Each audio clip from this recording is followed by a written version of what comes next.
Ok, muchachos. Bueno, durante la clase, escuchando también a los compañeros, los que quieran dejar su pensamiento en nuestro mural sobre los milagros y el problema del mal, saben que son bienvenidos. Eh, digamos que es una forma como de pronto de interactuar también entre nosotros como compañeros a través de la misma clase. Todos pueden ver los comentarios que se van dejando en el mural. Y después, si quieren, yo se los puedo enviar en un PDF y todos tienen sus comentarios allí como si fuera un muro elaborado. Bueno, entonces para hoy tenemos el tema de el problema del mal y el de los milagros. Entonces, en esta exposición le corresponde a,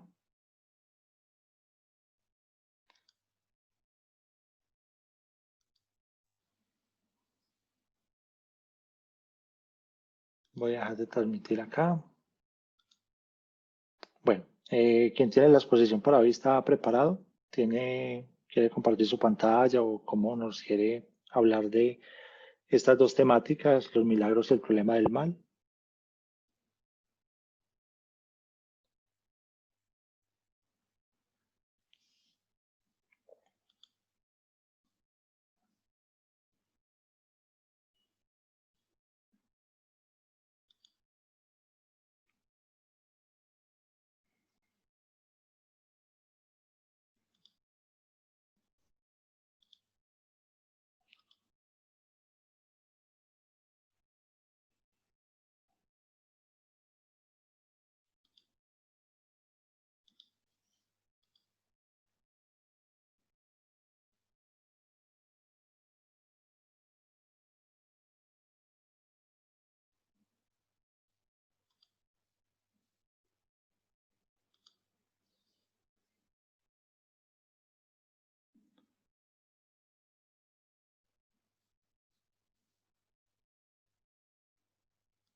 Bueno, entonces hoy sería Tatiana Geraldine, quien tiene asignada la exposición. ¿Está Tatiana en la clase?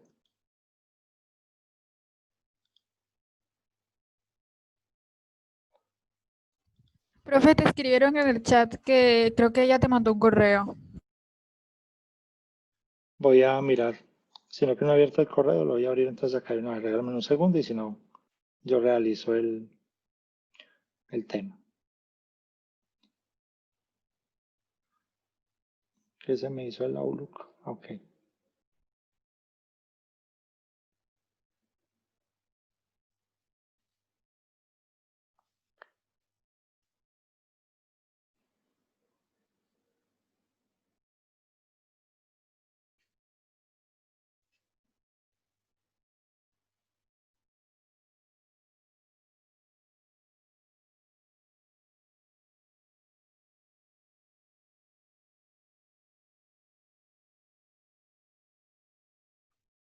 Bueno, sí. Tatiana me escribe que tiene problemas de conexión entonces, vamos a comenzar entonces hablando justamente de el problema del mal y de las condiciones que, eh, digamos, en torno al mal, en torno a los milagros, se presentan dentro del mundo, dentro del campo de las religiones. ¿Listo?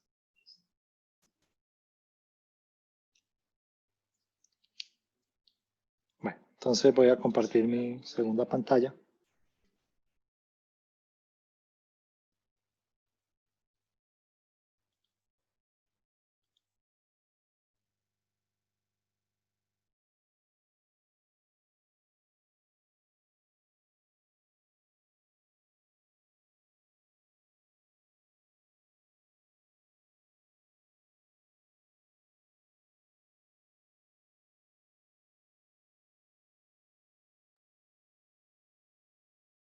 Bueno, entonces, el problema del mal.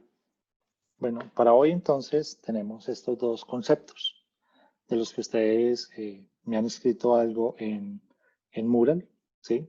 Algunos detalles sobre los milagros, sobre el problema del mal, en fin, ahí está abierto los que quieran de pronto durante el camino hacerlo.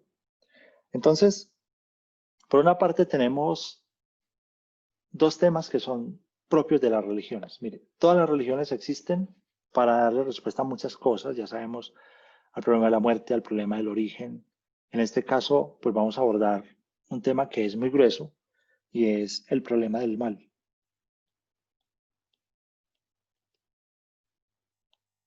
De hecho, no sabemos por qué, pudiendo realizar siempre el bien, obras bellas, decidimos actuar el mal. Decidimos matar, decidimos robar, decidimos realizar cualquier categoría de males, ¿cierto? El mal de alguna manera se ha percibido como un gran misterio. Entonces, ¿cómo podemos explicar estas ideas del mal? A través de la historia, el mal ha sido motivo de estudio en la filosofía y también es motivo de estudio en las religiones. La teología, pues aborda también las teologías de las diferentes religiones, abordan también dentro de sus conjuntos doctrinales lo que tiene que ver con el problema del mal. Entonces, digamos que en torno al mal se han dado históricamente como varias formas de aproximarse, ¿sí? Y es por eso que en esas formas de aproximación al problema del mal, pues se han dado como varios tipos de tesis, que son los que voy a plantearles en este momento. El primer tipo de tesis es el que se soporta en la idea de que el mal no es solamente una decisión humana, sino que existe un ser que es causante del mal. Entonces, ese tipo de hipótesis en torno al problema del mal se les va a llamar hipótesis ontológicas. Es decir, que el mal existe porque existe un ser que provoca el mal, que incita al mal, ¿sí? Y ese ser, de alguna manera, es pervertido, es pervertidor, de ahí viene toda la idea de la tentación, ¿cierto? Entonces, el mal ontológico, pues, vamos a hablar de él en un momentico, es, digámoslo así, el tipo del mal del que se ocupan a veces las religiones. Un segundo grupo de hipótesis en torno al mal se encuentra en torno a este concepto, a que hay un énfasis mucho más en algo que llamaríamos el mal natural, ¿sí? Hay unas condiciones en la naturaleza que nosotros denominamos mal, pero es porque en el fondo nos pueden causar daño. Entonces nosotros calificamos ciertas condiciones que suceden en el mundo natural, les damos la categoría de mal. Hay un tercer tipo de hipótesis que se centran en la idea del mal físico. Ustedes me dirán, pero profe, natural y físico sería lo mismo. Digamos que aquí utilizamos el concepto físico para dos categorías, sobre todo, para lo que es la enfermedad y la muerte, ¿sí? Que serían el mal físico. Y hay un cuarto grupo de hipótesis o de tesis en torno al mal que se centran en decir que el mal en sí, o el mal verdadero, es el mal moral. ¿Listo? Entonces, digamos que uno podría reunir todas las tesis sobre el mal en torno a estos cuatro enunciados. El problema de los que piensan el mal desde una perspectiva ontológica, natural, físico y moral. Comencemos entonces hablando un poco de ese problema del mal ontológico. El mal ontológico no es otra cosa que afirmar, ¿sí? El mal ontológico no es otra cosa que afirmar que el mal obedece a la existencia de un ser que de alguna manera tiene por naturaleza causar el mal. Entonces, aquí nos encontramos en las religiones la idea, por ejemplo, de demonio, diablo, Satán. Es decir, hay un ser que de alguna manera es como una forma de adversario de Dios y como adversario, pues su naturaleza es contrarrestar la obra de lo divino en el mundo. Y la manera de contrarrestar esa obra de lo divino en el mundo es atacando o tentando a los seres humanos. Ahora, ¿por qué a los seres humanos? Porque es que los seres humanos, de alguna manera, están en conexión con lo divino en términos de la bondad, porque esos seres humanos fueron creados por la bondad de lo divino. ¿Sí? Ahora, en el cristianismo existe el Satán. De hecho, se habla del diablo. En el judaísmo también se habla del Satán. En el Islam también se habla del demonio, del diablo. En el hinduismo no se habla solo del diablo, se habla de los demonios. ¿Sí? Hay muchos demonios que de alguna manera hacen el mal, entonces nuestra devoción a los dioses tiene como objetivo pues ayudarnos a contrarrestar esos males. En el sintoísmo también se habla de los kamíes son los dioses, pero hay kamíes buenos y hay kamíes malos, y esos kamíes malos son demonios que actúan en contra del ser humano, de la vida y de la comunidad. En el zoroastrismo, por ejemplo, está la figura de Ahriman, que es el gran adversario de Ahura Mazda, que es el gran dios. Entonces, el mal ontológico, pues, digamos que las tesis del mal ontológico obedecen al estudio que se genera en torno a estas formas de las figuras del mal, que en las culturas de alguna manera están presentes, no solo en las religiones, sino en las ideas que las personas tienen a nivel cotidiano. Algunos detalles, por ejemplo, sobre esta figura que siempre ha resultado impactante, que es la figura del mal. Por ejemplo, el judaísmo, ¿sí? El judaísmo no conocía la existencia del mal desde una perspectiva ontológica, es decir, desde la perspectiva de la existencia de un ser, hasta que los judíos estuvieron desterrados en Babilonia. De hecho, fue en el destierro babilónico, estaríamos hablando más o menos entre el año 600 y el año 500 a.C., que los judíos conocieron la figura del mal, como diablo o como Satán. Y además de eso, conocieron otra figura, la figura de los ángeles. ¿Sí? Los judíos no tenían, por ejemplo, idea de que existieran los ángeles. Para ellos solo existía Yahvé de Dios y Dios era proveedor. ¿Sí? Y cuando ellos estuvieron desterrados en Babilonia, pues allí descubrieron o conocieron por la religión babilónica. ¿Cuál era la religión babilónica? La religión babilónica de ese tiempo era el zoroastrismo. De hecho, ¿qué había en el mundo árabe antes del Islam? Existía el zoroastrismo. ¿Sí? Y para los zoroastras existen los ángeles. ¿Sí? De hecho, para los zoroastras existen como unas virtudes que son de alguna manera atributos de Ahura Mazda, y esas virtudes se comportan como si fueran personas, ¿sí? Personas divinas. Entonces ya viene la idea de los ángeles. Y la idea de Ahriman como diablo, pues también la conocieron en el universo judío. Entonces, recuerden que el cristianismo va a beber de estas fuentes judaicas, y a partir de ahí, pues va a surgir toda la idea del diablo, del Satán, de Luzbel. Incluso la idea de que el diablo inicialmente era un ángel, y era un ángel, algunos dicen que era muy bello, era un ángel muy inteligente, era un ángel, ¿cierto? Y resulta que se rebeló contra Dios. Entonces algunos dicen, ¿por qué se rebeló contra Dios?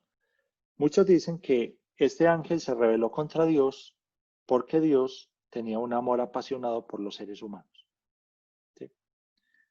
Entonces, al rebelarse, no era posible que Dios pues tuviera un amor apasionado, llamémoslo así, por el ser humano, que era una criatura débil, que era una criatura pasajera, espacio-temporal. Entonces, digamos que eso también dicen que llevó a lo que es la rebelión, en este caso, y el nacimiento del Satán. Entonces, desde esta perspectiva, tenemos que decir un par de cosas. Uno, de acá de esta idea va a beber no solamente el cristianismo, sino que también va a haber el Islam. Para el Islam también existe el diablo. De hecho, existen varias formas del diablo. De hecho, una de las formas del diablo en este caso es el mundo occidental, personificado en los Estados Unidos, que hay que vencerlo a través de la guerra. ¿Sí? O sea, el diablo habría que derrotarlo a través de la guerra. Entonces, digamos que los demonios existen dentro del mundo de las religiones, ¿sí? Como seres. Algunos podrían decir son seres fantásticos, otros dicen son seres reales que están permanentemente al acecho de generar en el ser humano que perpetre el mal. Pero aquí hay un detalle que quiero como afirmar en torno a este asunto, y es que en torno a este mal ontológico, pues tenemos que decir lo siguiente, y es que suponiendo que el mal ontológico exista, que exista un ser maligno, pues ese ser maligno tiene algunas cosas buenas, ¿sí? Porque si fuera el mal en sí mismo sería un principio como lo es Dios. Y en las religiones se descarta que el mal sea un principio como lo es Dios. Entonces, el mal tiene unas, digamos que el diablo, desde la perspectiva, en este caso, por ejemplo, las religiones monoteístas, incluso desde la perspectiva de otro tipo de religiones, no puede haber nadie que sea adversario totalmente a lo divino. Entonces, el mal tiene como unas cosas buenas. Primero, es creado, ¿sí? En el judaísmo, el cristianismo y el islam era un ángel que se rebeló contra Dios, ¿sí? Por lo tanto, es creado. Un segundo aspecto es que, por ser de naturaleza angélica, posee la inmortalidad como regalo, ¿sí? Otro aspecto es que, a pesar de, bueno, es creado, posee la inmortalidad como regalo, por tanto, posee la existencia. Él no se la dio a sí mismo, o sea, la recibió en este caso de la naturaleza divina, que lo creó bueno, pero él se pervirtió. Y hay un aspecto que se discute mucho en las teologías de las religiones, es si los demonios pueden o tienen la posibilidad de elegir regresar. O sea, como decir, convertirse. La respuesta que dan algunos es que no tienen la posibilidad de elegir, porque como ellos gozan de pleno conocimiento y plena libertad, su opción fue única. Entonces, no tendrían la oportunidad de volver a regresar, ¿cierto? Entonces, por eso fueron como desterrados. Entonces, frente a la naturaleza del mal ontológico, pues del diablo, de hecho, mucha gente habla en la calle de que hay posesiones, de que a esta persona le están haciendo algo, de que vieron el diablo, de que el diablo las poseyó, en fin, pues digamos que todos esos discursos se esconden detrás de esta idea ambigua de este ser que aparece como autor del mal en el mundo de las religiones, ¿sí? Hay otro aspecto, y es que suponiendo que este ser, que es como el autor del mal en el mundo de las religiones, exista, pues en el fondo no puede poseer al ser humano. Lo que sí puede, lo que sí pueden los demonios es tentarlo, es decir, como incitarlo para que haga el mal, o sea, como decirle, hágale que usted lo puede acabar, hágale que usted puede, digámoslo así, exaltar ese egoísmo y explotarlo al máximo, ¿cierto? Tentarlo. Porque el demonio, independiente de su constitución, no puede habitar el ser humano, solo Dios habita el ser humano. Por eso existe algo que se llama la omnipresencia. La omnipresencia es un concepto que en la teología se utiliza para decir que Dios está presente en todos los seres, es decir, Él es el que los habita fundamentalmente.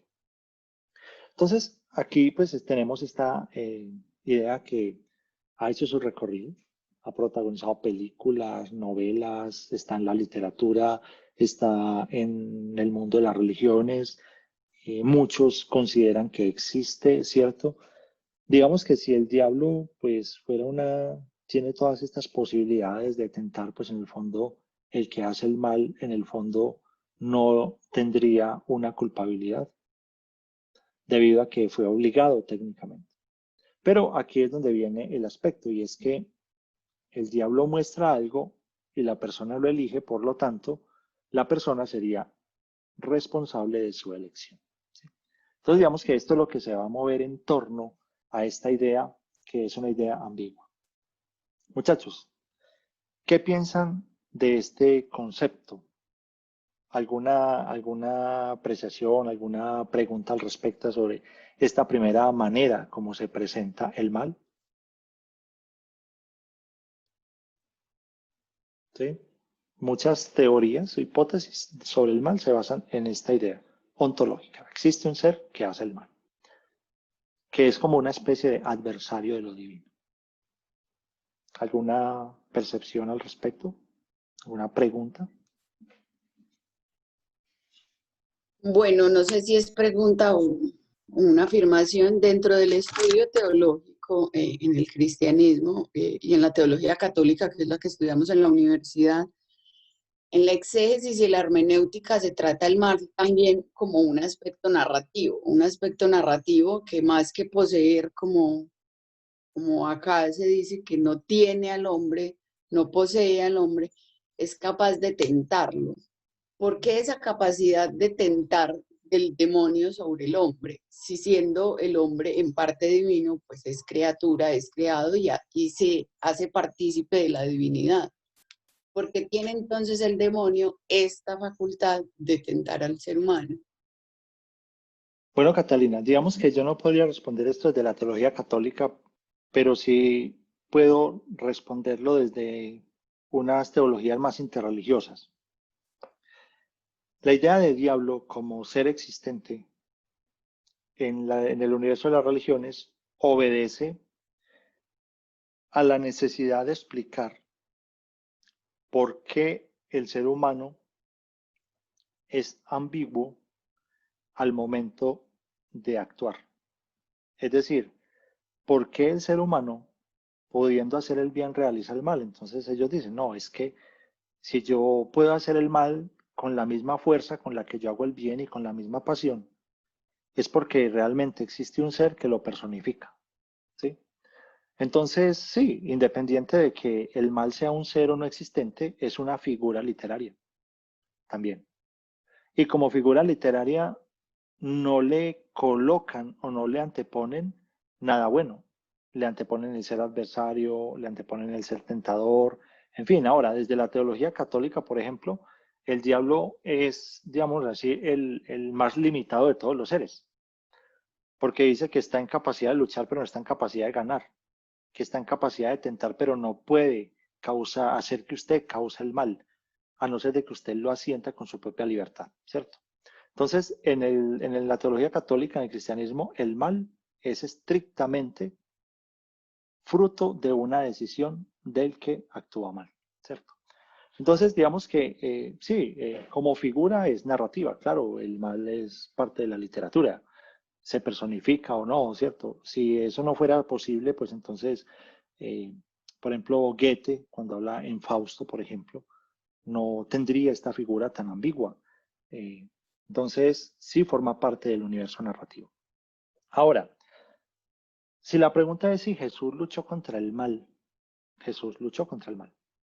Si la pregunta es si el mal contra el que luchó Jesús era un ser de características ontológicas, es decir, un ser existente, pues digamos que allí las exégesis se bifurcan, ¿sí? Algunos dicen que sí, otros van a decir que no es así, ¿cierto?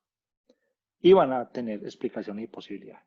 Entonces, digamos que aquí tenemos por eso les decía yo al inicio, esta figura del mal es muy ambigua. Sin embargo, está presente dentro del universo de la religión y ninguna religión la descarta, ¿cierto? E incluso, por ejemplo, La misma gente dice que existen los exorcistas, entonces que hay quien expulsa el mal cuando hay posesiones, en fin. Digamos que todos esos aspectos se anclan en esa idea de un mal ontológico, donde ese diablo no es solo uno, sino muchos. Bueno, hay una segunda tesis que está relacionada con el problema del mal, y es lo que hemos llamado el mal natural. Cuando hablamos del mal natural, estamos hablando que desde la postura de nosotros como observadores, ¿sí? Llamémoslo yo como observador, yo percibo que hay unos aspectos del mundo natural que al ser letales para mí, yo los voy a traducir con el nombre de mal.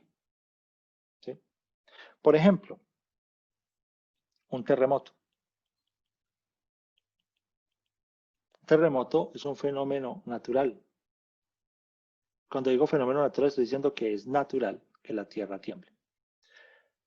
Porque en la Tierra, pues las placas tectónicas se mueven, el choque de estas placas genera diferentes terremotos o movimientos telúricos, y algunos de esos terremotos, pues, afectan directamente la vida humana.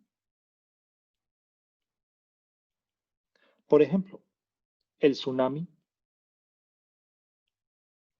del año 2002. Menos de 5 minutos desapareció 250.000 personas. 250.000 personas más o menos murieron en el tsunami por allá, creo que el año 2002, en las costas asiáticas. El tsunami es un acontecimiento natural, pero que es devastador ¿para quiénes? Para la vida. En este caso, para la vida humana. Es la misma situación. Entonces, ese mal comienza, esa condición de la naturaleza, que también es agresiva contra el ser humano, bueno, no solo contra el ser humano y no contra otros ambientes de lo viviente, pues comienza a percibirse como un mal. Y a eso se le va a llamar el mal natural. Ahora, como seres humanos, yo no soy responsable del mal natural, porque yo no lo causo. Pero de alguna manera lo padezco. Entonces, existen muchas historias, no solamente historias, pues ni historias en términos de literatura, sino que existen muchas historias en términos de la historia, de la gran historia, donde estos desastres naturales, pues acarrean preguntas por parte del ser humano. Y lo primero que se pregunta es, bueno, ¿por qué Dios lo permite? ¿Cierto? ¿Por qué Dios permite un tsunami? ¿Por qué Dios permite una erupción volcánica que arrasa a un pueblo como Armero? ¿Sí? Entonces, digamos que existe el mal natural. Y de alguna manera, pues esa idea del mal natural no es que la naturaleza sea mal en sí, sino que hay unos ritmos naturales que son problemáticos para el ser humano. Otro ejemplo, el coronavirus. Dejemos de lado las teorías de la conspiración que hablan de la creación de un virus en laboratorio, porque creo que eso es demasiado fantástico. Realmente el coronavirus es una enfermedad zoonótica. Zoonótica es que es un virus que está presente en un animal y del animal muta y comienza a afectar al ser humano. Es lo mismo que la peste negra. La Yersinia pestis, que es la causante de la peste negra, se transmite de la rata al ser humano a través de la picadura de la pulga de la rata.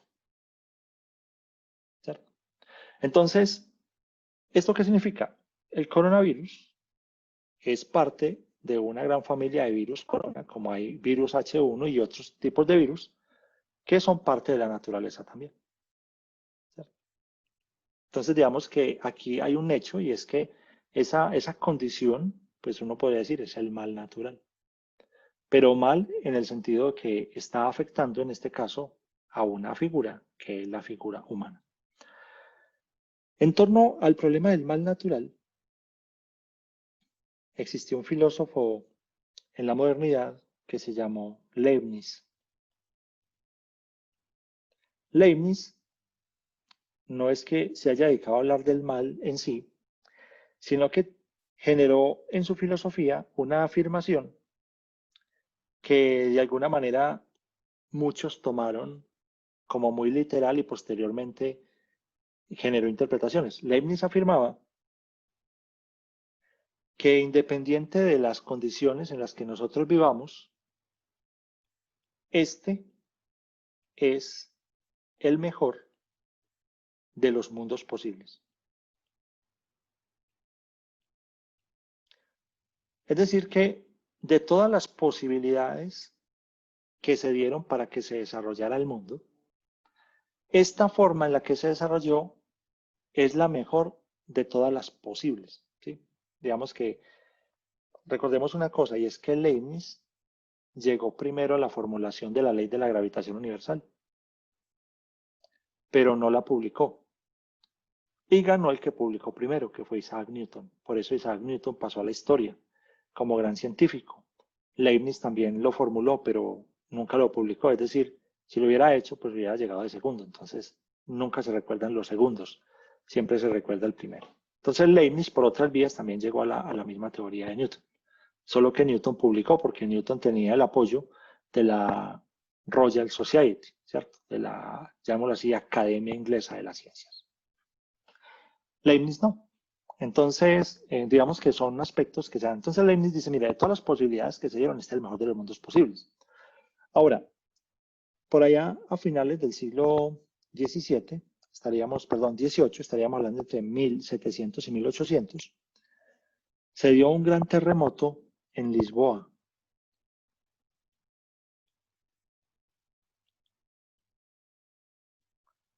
Lisboa es la capital de Portugal, es una ciudad muy hermosa. El puerto de Lisboa es de los puertos más lindos que he visto en mi vida.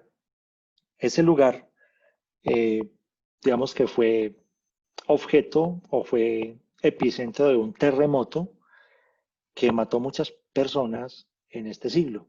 De hecho, si ustedes buscan terremoto de Lisboa, siglo XVIII, se van a encontrar muchas narraciones de lo desastroso que fue esta situación.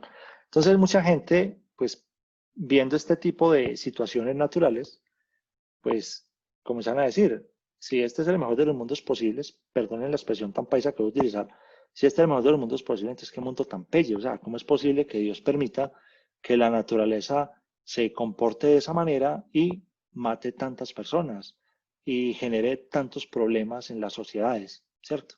Entonces, ¿qué es lo que dicen ellos? Este no es el mejor de los mundos posibles. Este es probablemente del peor de los mundos, porque si fuera el mejor de los mundos posibles, no existirían este tipo de males. Entonces, ahí tenemos, digámoslo así, como un cuestionamiento a esa idea de si este es el mejor de los mundos posibles, debido también a las condiciones en las que se encuentra este mismo ambiente. Entonces, dentro de ese mal natural, encontramos, por ejemplo, un cataclismo, ¿sí? Un meteorito en la Tierra, todos estos elementos, parte de la naturaleza, pues nosotros los categorizamos como mal porque pueden extinguir la vida, o sea, no solo lesionarla. Entonces, acá tenemos otro grupo de tesis, que son las tesis sobre la idea del mal natural. Muchachos, les hago una pregunta de nuevo. ¿Qué piensan de este tipo de grupo en torno a ideas que están relacionadas con el problema del mal?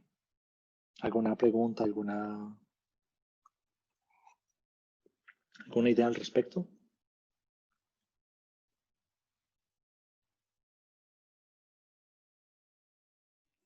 Profe, yo Dime, tengo Milena. como una apreciación.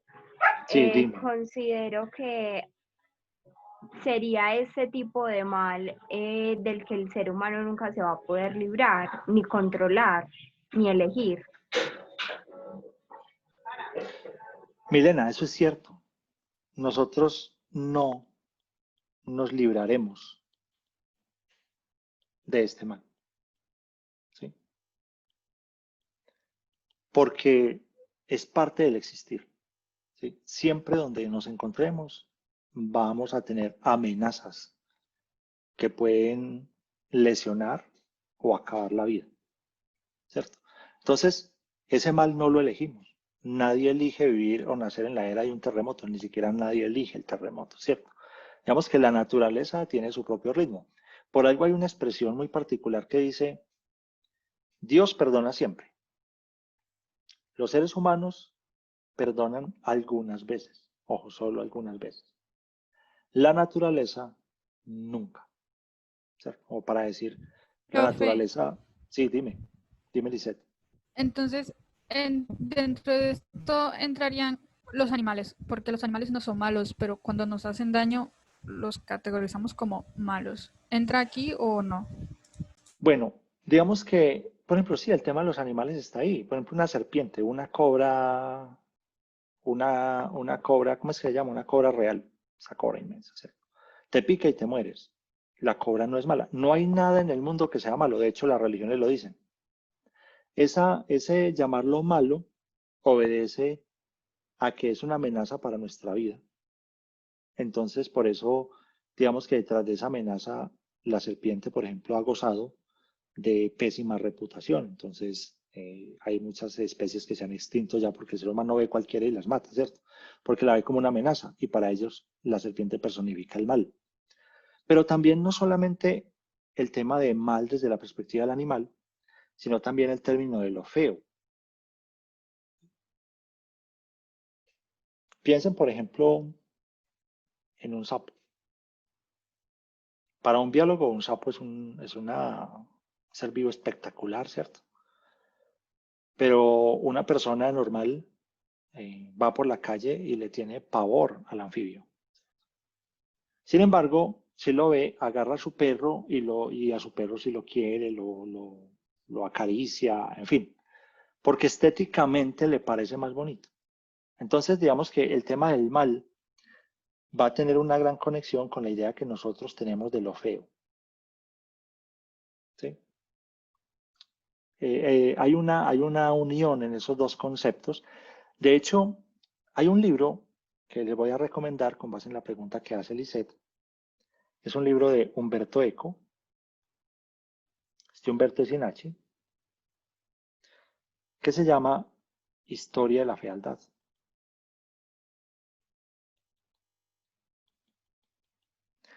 Este texto, recuerden que Humberto Eco era un semiólogo, un excelente escritor, periodista, filósofo, en fin, hace un estudio sobre la historia de la fealdad y en el fondo lo que cuenta es las historias de los demonios en las diferentes religiones y en las diferentes culturas y cómo lo que está relacionado con esos demonios y sobre todo con la manera como son caracterizados, pues está en conexión también con la idea que nosotros tenemos de lo feo. Y eso incluye, por ejemplo, la aversión a ciertos animales y el amor desmedido por otros animales. Piensen en un detalle. Mucha gente detesta los gallinazos, por ejemplo, o los buitres. Los ven como si fueran personificación del mal. Hay gente que se los encuentra en la vía cuando va manejando y se desespera porque creen que les va a pasar algo malo. Y no, son parte de la naturaleza, solo que de pronto sus gustos gastronómicos no coinciden con los de el turpial que come alpiste, ¿cierto? Entonces, digamos que nosotros, ¿un ser humano qué es? Un ser humano es un bulto de prejuicios fundados muchas veces en unas ideas que mal interpretadas pues lo llevan a uno a ver la realidad de una manera distorsionada. Entonces, Profe, sí, dime. entonces lo mismo aplicaría para las fobias irracionales, para las personas que le tienen miedo a cosas. El Por tema de las ejemplo, hay fobias, personas que le tienen miedo a las cortinas. sí, por ejemplo el tema, pero entonces hay que distinguir entre una fobia y una superstición, ¿sí? Aquí hay un detalle y es que de pronto una cosa es una fobia, voy a escribirlo en griego, y otra cosa es la superstición, ¿sí? Incluso hay supersticiones que alcanzan la categoría psíquica de fobia. Por ejemplo, hay gente que le tiene, por ejemplo, es supersticiosa, ve una mariposa negra en la casa y ya se imagina el mal, ¿cierto? No, las mariposas, hay una época del año, por ejemplo, en Medellín, donde hay más mariposas que en otro tiempo, ¿cierto?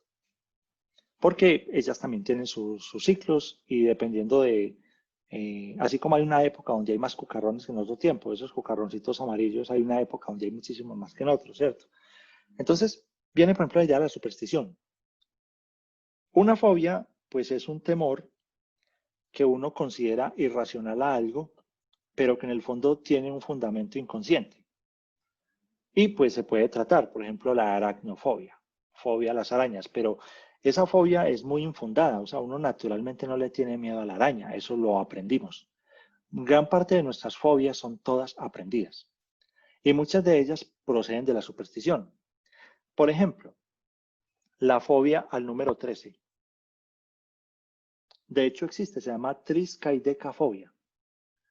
¿Dónde tiene su origen la fobia al número 13? En una idea supersticiosa, que el martes 13, que el viernes 13, que el 13 ni te cases ni te embarques, tanto que es tan extremo que en Estados Unidos no existe el piso 13. Es decir, es probable que en un edificio nadie viva en un piso 13 porque ese piso no existe. Incluso hay mucha gente que los días 13 no van a trabajar y tienen permiso para no hacerlo porque ellos son altamente, tienen una fobia por ese día. Se llama triskaidekafobia. Entonces digamos que hay fobias y hay supersticiones. Hay unas supersticiones que alcanzan la categoría de fobia y hay unas que permanecen como supersticiones. Por ejemplo, hay gente que no pasa por debajo de una escalera. Realmente no sé qué conexión existe entre pasar por debajo de una escalera y lo que se llama suerte, pero la suerte tampoco es una realidad, ¿cierto? En fin, entonces digamos que aquí vienen pues como esos elementos que en el fondo están de pronto hunden sus raíces en esta idea que tenemos ya del mal natural, pero es una idea un poco, llamémoslo así, tergiversada. O sea, por más que nos duela un derrumbe, por más que pueda llegarnos a doler un maremoto, en fin, una condición natural que nos cause daño, pues no podemos entenderla como un mal. Hay que asumirla, ¿cierto? De hecho, vamos a ver que la sociedad se fundó de tal manera que ofreciera protecciones para estas formas del mal. Bueno, vamos a la siguiente forma del mal. El otro problema, el otro tipo de mal es lo que vamos a llamar el mal físico, ¿sí? El mal físico está relacionado como con dos aspectos fundamentalmente. Uno, con la enfermedad. Y esa enfermedad, pues, dos tipos de enfermedad. La enfermedad física y la enfermedad mental. Y el otro mal físico sería la muerte, ¿cierto? La muerte sería un mal que muchos intentamos arrinconar o distanciar lo más posible. Por algo existe la eutanasia. Bueno, sobre la muerte ya hablamos, pero la eutanasia tiene un problema y es que es alargar la vida enferma y sufriente. No tenemos una forma de alargar la vida en su pleno furor, ¿cierto? Que sería, por ejemplo, las ideas transhumanistas de amortalidad. Entonces, digamos que en el mal físico, la consideración es que la enfermedad, tanto física como mental, y la muerte, pues son condiciones que individualmente yo padezco. Si bien todos somos propensos a enfermarnos, la enfermedad se padece de manera individual. En cambio, un terremoto, un maremoto, una catástrofe natural, pues la padecemos. No hay un maremoto que afecte solo a una persona. Es decir, afecta a grandes comunidades. La enfermedad me afecta a mí individualmente, la muerte es mi muerte individualmente, y la enfermedad sea mental o física. Entonces, siempre ha existido la idea de llamar la enfermedad como un mal. No sé si ustedes han escuchado, por ejemplo, alguna persona que dice, no, voy a ir al médico porque tengo un mal. Ese mal me está matando, ¿cierto? Utilizamos el concepto mal para referirnos a la enfermedad. La pregunta es, ¿la llamamos mal? Bueno, mejor dicho, no es la pregunta. La cuestión es que a la enfermedad la llamamos mal, pues porque pone en jaque nuestra existencia y nuestra continuidad aquí. O puede lisiarnos, o puede generarnos un dolor, ¿sí? Que puede ser difícil de soportar. Entonces, esta es como la tercera concepción. En esta tercera concepción del mal físico, unimos lo que está relacionado con la enfermedad física y mental y la muerte. De hecho, muchas ideas sobre el mal están ancladas en este punto, ¿cierto? Incluso desde esta perspectiva, si la enfermedad y la muerte son un mal, entonces se piensa que es un castigo el hecho de padecer la enfermedad física o mental o la muerte. De hecho, muchas personas, y digo muchas es que es una mayoría, sin temor a equivocarnos, una gran mayoría, que ante una situación de enfermedad siempre están pensando que contrajeron la enfermedad porque están siendo castigados por una decisión que tomaron en la infancia o por no haber hecho ciertas cosas o por no haber aprovechado ciertas cosas, y siempre existe la sensación del castigo. Por eso esa idea del castigo es, digámoslo así, el primer escollo que se encuentra la persona que se encuentra enferma. Superar la idea de que es un castigo. Y muchos no lo superan, ¿cierto? Siguen pensando que alguien lo está castigando, que es así como existe el premio, pues en este caso es una punición por algo que se realizó mal en el pasado. Y hay mucha gente que vende esa idea. Incluso no es gente no formada, es gente muy formada, que a alguien le pasa algo y dicen, no, es que además que lo están castigando, quién sabe qué hizo, quién sabe cómo vivió, ¿cierto? Entonces, digamos que esas ideas hacen demasiado daño con respecto a pensar de que el mal físico, enfermedad física, mental o muerte, sea un castigo. Evidentemente, en la enfermedad, pues, también existe responsabilidad de parte nuestra. La Organización Mundial de la Salud dice que nosotros nos enfermamos por varias razones.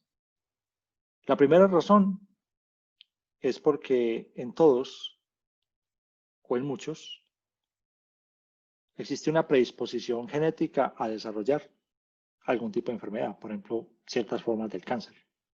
Ese es un porcentaje muy pequeño, con una predisposición a desarrollar, por ejemplo, diabetes, ¿cierto?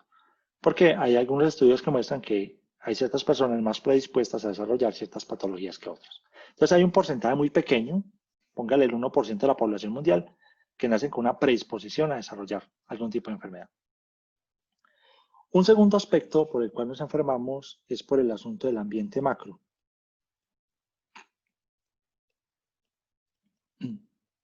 Por ejemplo, habitar en ciertas zonas del planeta te hace propenso a contraer ciertas enfermedades que son propias de esas zonas, ¿sí? O a ser afectado por situaciones que te pueden enfermar. Vivir en el Chocó te hace, por ejemplo, propenso a que te pique un mosquito y te dé malaria, ¿cierto? Pero tú no eres el culpable, o sea, tú no elegiste el mosquito, tú no elegiste a buscarlo, es parte del ambiente macro.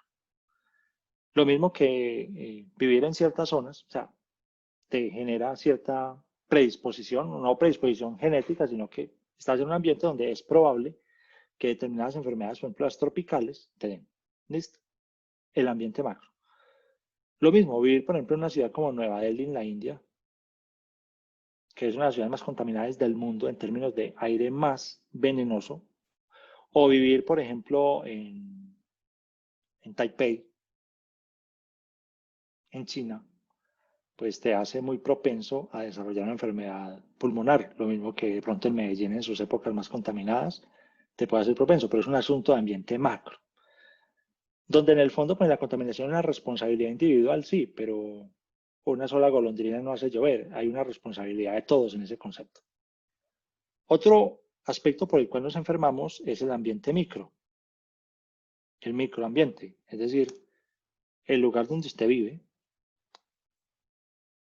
el ambiente de trabajo, de alguna manera genera condiciones donde usted puede desarrollar estrés, una enfermedad mental, en fin, hay un ambiente micro que también afecta.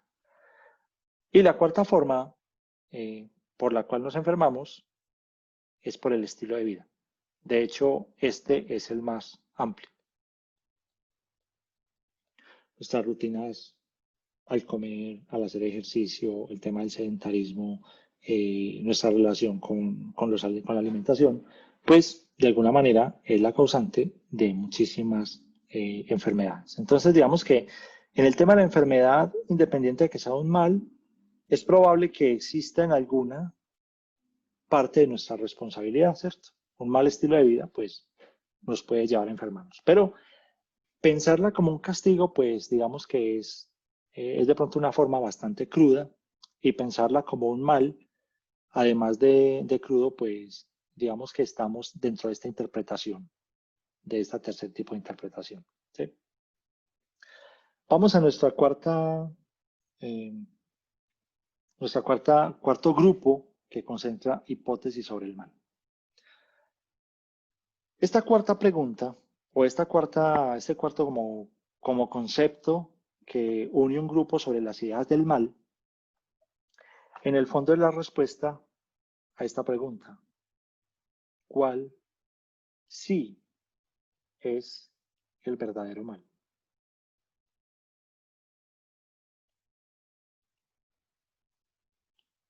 ¿Cuál sí sería el verdadero mal? A esa pregunta responde, llamémoslo así, esta orientación que también se encuentra en las religiones, pero también está fundamentalmente en la filosofía, y es que el verdadero mal es el mal moral. Porque aquí la pregunta es, bueno, suponiendo que existe el mal ontológico, entonces, ¿seríamos responsables totalmente del mal que existe en el mundo? Técnicamente no. Habría que derrotar ese ser para que se acabe su influencia en el mundo. Suponiendo que fuera el mal natural, pues en el fondo en el ser humano tampoco habría una responsabilidad sobre el mal. Donde comienza a haber una pequeña responsabilidad sobre ciertos males, pero entendidos como enfermedad, de pronto es en el mal físico, donde el ambiente micro y el estilo de vida de la persona, que son ambientes que uno elige y de pronto uno mismo construye, pues podrían generar un efecto rebote y generarnos daño. Pero tampoco habría una culpabilidad, no habría una responsabilidad, o sea, no podríamos acusar a alguien directamente de haberse enfermado, ¿sí? Pero en el mal moral sí. Entonces, el mal moral está relacionado con la idea de que independiente de las formas del mal que existan, el mal que existe en el mundo, el mal que existe, y que es el mal que tiene, al que se le puede aplicar verdaderamente la categoría de mal, es al que sale del corazón humano.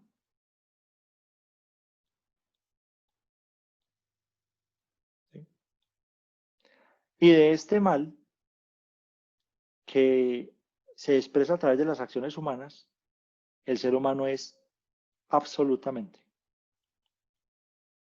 responsable.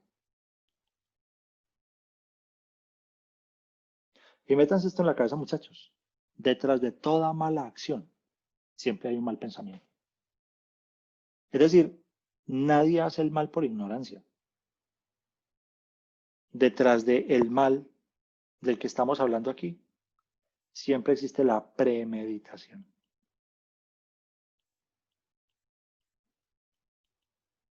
La premeditación. Y si hay premeditación, implica que en ese mal hubo conocimiento. ¿Sí? Implica que como hubo premeditación, entonces detrás de ese mal hubo libertad. A uno no lo obligan a hacer el mal, uno elige hacerlo. Y aquí es donde se encuentra concentrada la idea de un verdadero mal. ¿Sí? Incluso, muchachos, voy a traer un par de ejemplos. Incluso podría traer un ejemplo, sino que es de los ejemplos de los últimos días y de pronto eso puede tener mucha carga política y pues a mí lo que más me interesa en eso. Yo soy de una corriente que se llama impolítica. ¿Sí? Hay políticos apolíticos y hay impolíticos, ¿sí? Que somos los que no nos alineamos en ningún grupo. ni de la ultraderecha, ni de la izquierda, ¿sí? Pero tenemos una idea de país y de mundo que se tiene que formar desde la sensatez. ¿Sí? Bueno, entonces, de pronto esos ejemplos no. Estoy pensando como otros ejemplos que me ocurrieron. Bueno, me ocurrieron, no, había pensado en varios ejemplos, pero todos están como actuales y se relacionan como con hechos de últimos días. Voy a mejor a poner un ejemplo de la filosofía, un ejemplo más histórico. Hannah Arendt tiene un libro muy bonito, se lo recomiendo. Se llama Ensayo sobre la banalidad del mal. ¿Sí? En el ensayo sobre la banalidad del mal también tiene un nombre, tiene dos títulos. Ensayo sobre la banalidad del mal, también se llama así. Eichmann en Jerusalén. ¿Listo? Este es un ensayo muy particular sobre el problema del mal, sobre todo el mal del que nosotros somos absolutamente responsables. Resulta que Adolf Eichmann era el jefe de logística de Adolf Hitler. Es decir, era el jefe de logística de todo lo que era el nacionalismo alemán. Así como ellos también tenían un jefe de prensa, ¿sí? Que incluso desarrolló un sistema de generalizar noticias falsas de tal manera que las personas comenzaran a tomarlas como reales. Ese jefe de prensa era Goebbels. Pero también tenía, llamémoslo así, un jefe de estudios científicos que se llamaba Mengele. Y Mengele era el tipo que decía, no, si necesitamos matar 6 millones de personas para descubrir algo que le ayude a la superioridad a la raza blanca, bien pueda hágalo, ¿cierto? Digamos que estamos buscando un bien superior de una raza, de lo que sería en ese momento el mito de la raza aria, pero que ese mito permanece hoy y siempre ha existido bajo la idea de la eugenesia. ¿Listo? Entonces, particularmente Adolf Eichmann, que era el jefe de logística, era el tipo encargado de, primero, de transportar prisioneros de cualquier lugar de Europa a los campos de concentración. De la manera más rápida, ahorrando los posibles costos en el transporte, y el tipo era altamente eficiente en eso. Fue el que pensó los sistemas de ferrocarriles que atravesaron Europa solamente para transportar prisioneros a los campos de concentración en Auschwitz y Birkenau. O a otros campos que también habían en Holanda. Nosotros conocemos más el de Auschwitz, pero de pronto se nos olvida que había otro en Birkenau, que habían otros en Holanda, que habían otros en otros lugares de Europa. Sino que el que fue más histórico fue el de Auschwitz. Entonces, resulta que a Adolf Eichmann, cuando llegaron los aliados, a Eichmann lo capturaron vivo. ¿Sí? Y Eichmann fue llevado a Jerusalén después de que nace el Estado de Israel, estábamos hablando ya por ahí después del año 50, para ser juzgado por un tribunal judío, juzgado por antisemitismo y todo lo demás. Entonces aquí vienen varias preguntas, aquí vienen varias cuestiones con la cuestión de Adolf Eichmann. Cuando le preguntan en el tribunal, mire, ¿usted está arrepentido de lo que hizo? Pues el tribunal esperaba que ellos dijeran que sí, pero resulta que Eichmann dice, no, yo no estaba arrepentido de lo que hice, para nada, o sea, de hecho considero que lo que hice, yo fui muy eficiente en lo que hice. Además, yo considero que la idea que defendía es la idea que hay que defender y yo lo hice por mi nación. ¿Sí? Digamos que aquí pues surge un asunto ambiguo en términos del mal, es porque Adolf Eichmann en ningún momento sintió remordimiento de lo que hizo. Incluso porque ofende a muchas personas en Colombia cuando le preguntan a un fascineroso de las FARC si está arrepentido de lo que hizo. Esa es la pregunta que no hay que hacerle. Él no está arrepentido de eso. ¿Sí? Y por eso ofenden sus respuestas, ¿cierto? Porque es que ellos son malos.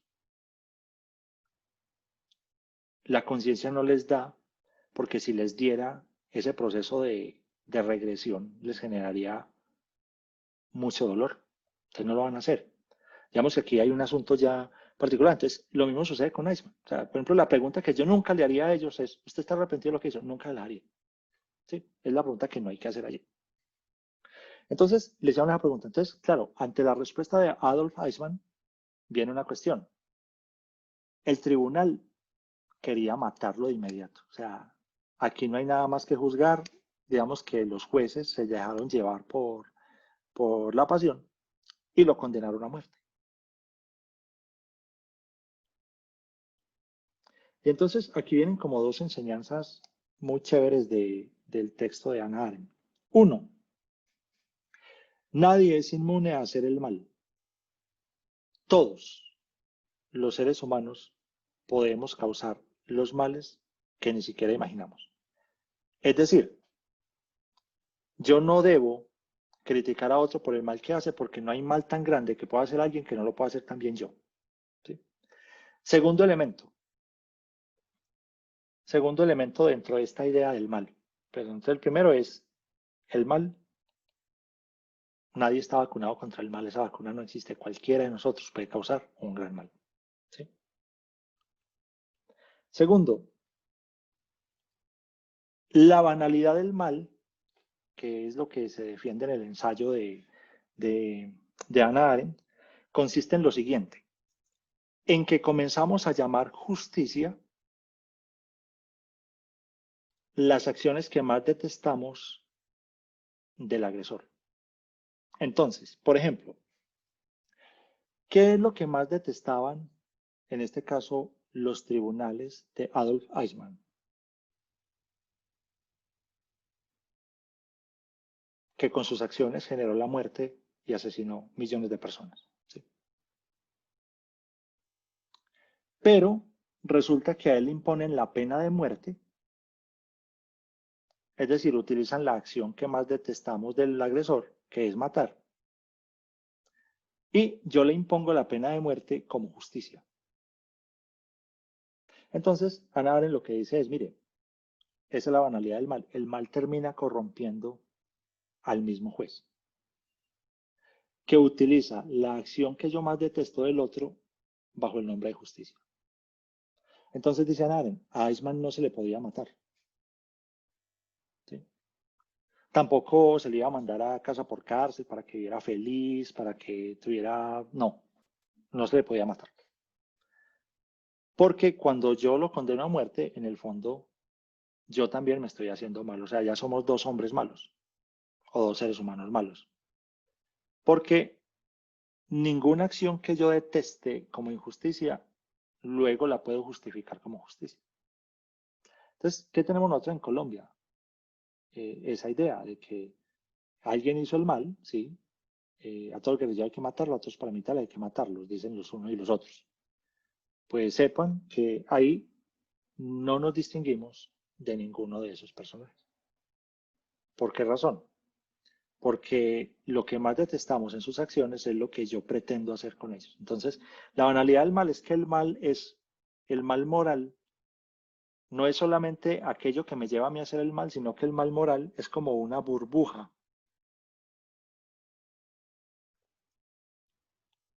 Una burbuja. O más bien una, ¿cómo se llama eso? Un derrumbe de nieve, ¿cierto? Que comienza una avalancha, ¿cierto? Que comienza una bolita pequeñita y se va volviendo grande y se va llevando todo lo que hay alrededor. Pero el que va, digámoslo así, en la avalancha o en la gran burbuja que se está inflando, no es consciente de que está dentro de ese ambiente de banalidad del mal. Entonces, ese aspecto que de pronto puede parecer un poco, digámoslo así, como extraño o raro, lo que nos está diciendo es, miren, el mal existe, pero el único mal que verdaderamente es el mal que sale del corazón humano. Por eso, el universo de las religiones plantea que es posible ponerle un límite al mal. Y voy a poner solo un ejemplo. En el zoroastrismo, la única manera que hay de ponerle un límite al mal es haciendo tres cosas bien, o tres cosas buenas. Pensar bien, actuar bien y hablar bien. De hecho, los zoroastras dicen, por ejemplo, que una persona va a ser juzgada en esos tres campos. Si siempre pensó bien, si siempre obró bien y si siempre habló bien. ¿Cierto? Entonces, digamos que el mundo religioso, pues, dice, mire, hay una forma de poner un límite al mal. ¿Sí? Pero pongámosle el límite al mal que hay en el corazón de cada uno. Bueno, muchachos, en torno a esto, ¿alguna pregunta sobre el problema del mal? Que es un problema muy grueso. ¿Sí? ¿Alguna idea al respecto? Antes de dar una idea sobre los milagros.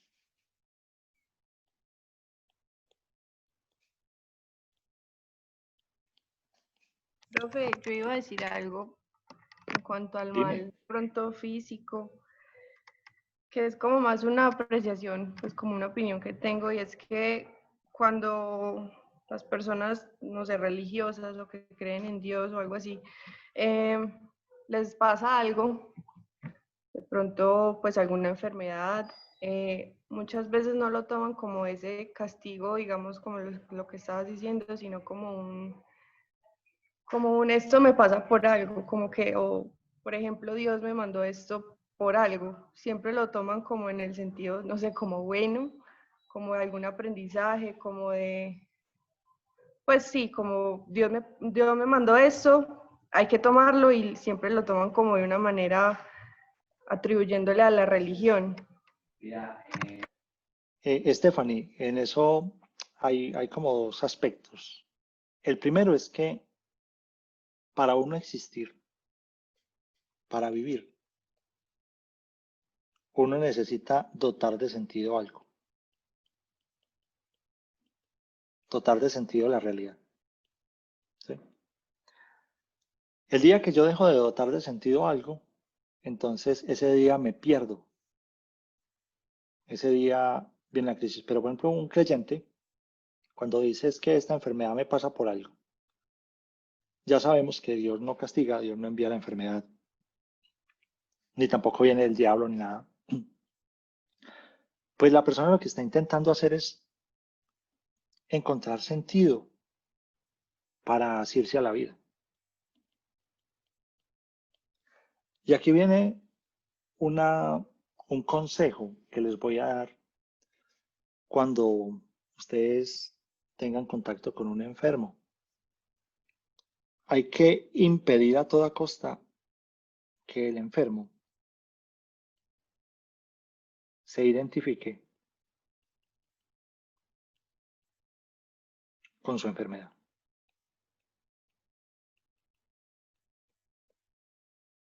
¿Saben por qué? Otra cosa es que la acepte, ¿sí? Porque cuando el enfermo se identifica con su enfermedad, entonces deja de luchar. Y ese dejar de luchar implica que al renunciar a su vida se va a morir. Usted me dirá, profe, pero existe el derecho a dejar de luchar y a quererme ir. Bueno, eso es otra discusión. Pero digamos que una tarea está ahí. Entonces, lo que hace un creyente, en el fondo, es tratar de dotar de sentido su condición. ¿Sí? Bueno, esto me está pasando por algo, entonces yo voy a aprender algo. Lo que estás buscando es esto. Mire, es sentido para permanecer en pie. Para permanecer en pie aún en medio de la enfermedad. Es como el primer punto. El segundo aspecto es que no solo los creyentes, sino cualquier persona que pasa por un tránsito de una enfermedad terminal o de una enfermedad dolorosa, pues no de una gripe o de una enfermedad común, ¿cierto? Sino de algo que sea más doloroso, pues también busca darle sentido, independiente de que lo vea como un castigo o en que lo vea como me está pasando por algo, pues hay un momento donde la persona se dispone como a aprender algo de eso que está pasando para tratar de resurgir, ¿sí?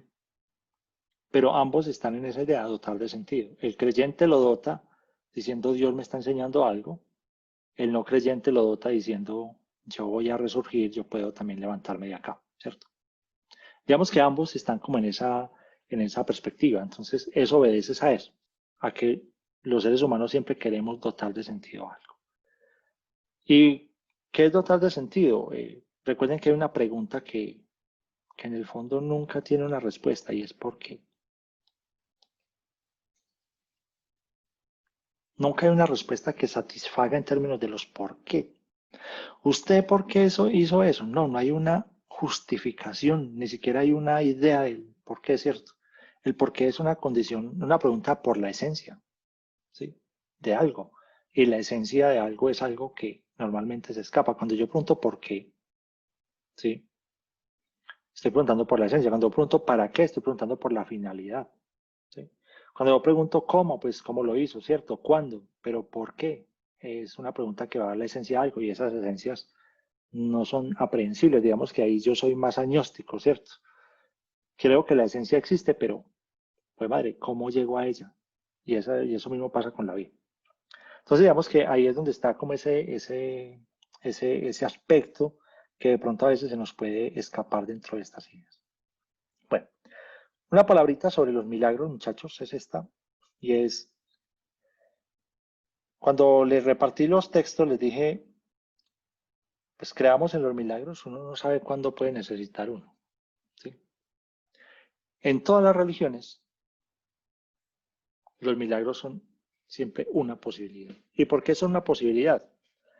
Porque en las religiones el mundo es dual. ¿Qué significa dual? Hay un mundo físico y hay un mundo divino. Y la divinidad influye permanentemente en este mundo físico. Ahora, ¿qué es un milagro? Un milagro solo se llama milagro, llamémoslo así, a un hecho o acontecimiento que inexorablemente tendría un final terrible, ¿sí? Es decir, la persona tiene un cáncer terminal, ¿sí? Terminal es que realmente va a morir de cáncer, ¿cierto? Porque va a afectarlo todo, pero de un momento a otro se curó. Entonces, digamos que un milagro es como una intervención. Es una intervención, llamémoslo así, divina, así se plantean las religiones, en el ciclo o desenlace natural de algo.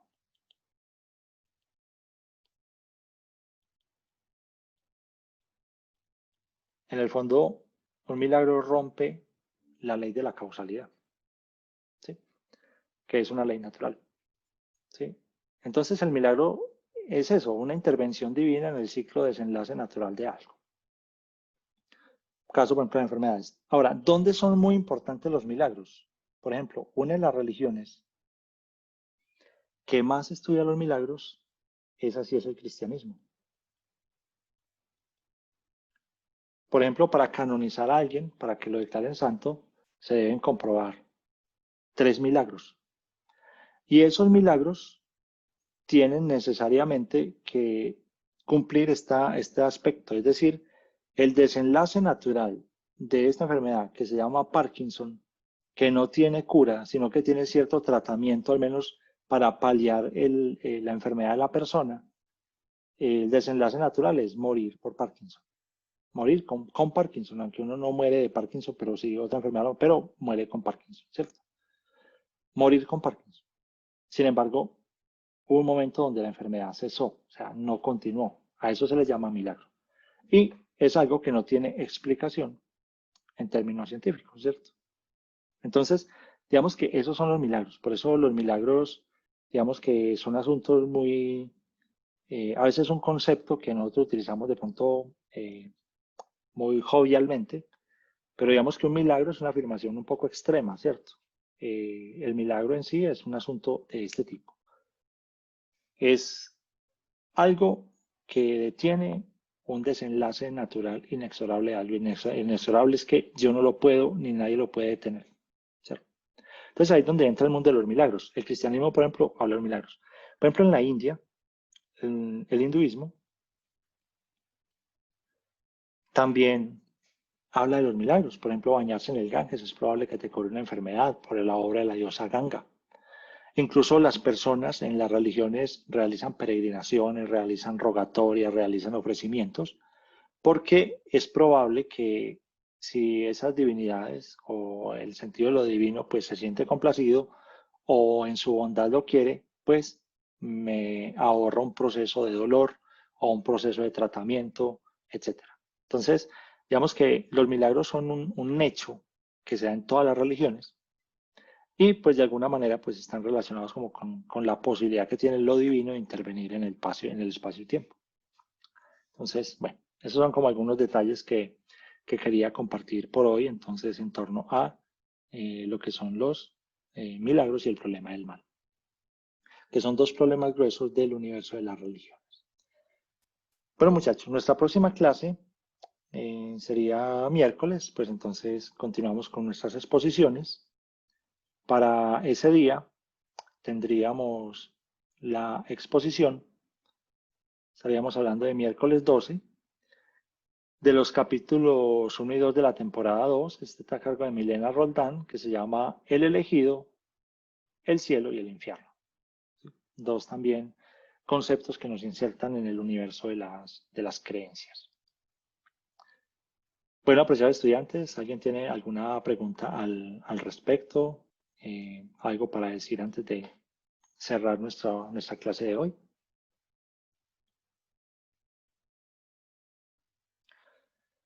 Bueno, muchachos, les deseo a todos un excelente resto de día. Nos vemos entonces en nuestra próxima clase. Que estén muy bien. Listo, profe. Muchas gracias. Hasta luego, gracias. Muchas gracias, profe. Que estén muy bien. Hasta luego. Lo mismo. Hasta luego, profe. Gracias. Lo mismo, feliz día. Hasta luego.